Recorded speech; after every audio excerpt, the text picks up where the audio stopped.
यह देखना है कि भाव शुभ है या अशुभ है। उसके बाद आप D7 की कुंडली को भी देखना चाहिए, D9 की कुंडली को भी देखना चाहिए, D10 की कुंडली को भी देखना चाहिए। अगर किसी का विवाह का प्रश्न है तो आप D9 की कुंडली को देखिए, साथ में ये दोनों को मिला के देखिए। किसी का संतान का प्रश्न है तो आप D7 की कुंडली को देखिए। किसी का जीवन में कुछ कैरियर के बारे में पूछना है कि नौकरी कब लगेगी या हमारा प्रमोशन कब होगी, तो आप D10 की कुंडली को भी साथ में देखिए। लगन को देखना ही है, साथ में आपने D10 की कुंडली को भी देखना है। इस तरह से हमारी शोष वर्ग की कुंडलियां होती हैं। जैसा प्रश्न होगा उसी प्रश्न के साथ साथ आप लगन कुंडली को और शोष वर्ग की कुंडलियों को जरूर देखें। द्वेषकान की कुंडली होती है, उसमें भी बहुत अच्छा फल देखने को मिलता है।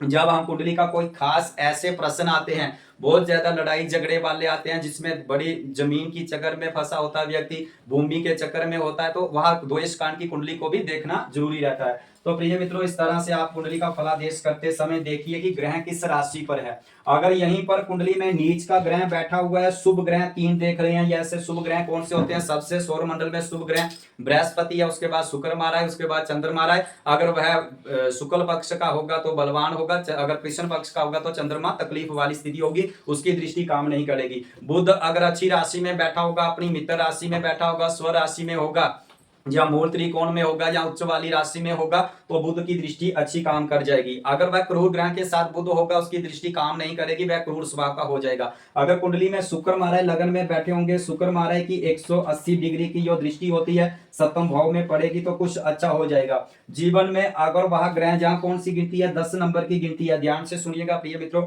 यहाँ पर 10 नंबर की गिनती है, तो इसका स्वामी कौन है? शनि महाराज। अगर कुंडली में शनि महाराज आपकी कुंडली में मृदु नक्षत्र में होगा, किसमें होगा? मृदु नक्षत्र में होगा, तो आप मान लीजिए कि मैरिड लाइफ में कुछ लड़ाई झगड़ा होगा, लेकिन डिवोर्स नहीं होगा। मृदु नक्षत्र क्या होते हैं? अच्छा बनाते हैं, यानी उसका कार्य को सिद्ध करते हैं। बिगाड़ने का काम जो रहता है वह उग्र और तीक्ष्ण नक्षत्र का रहता है।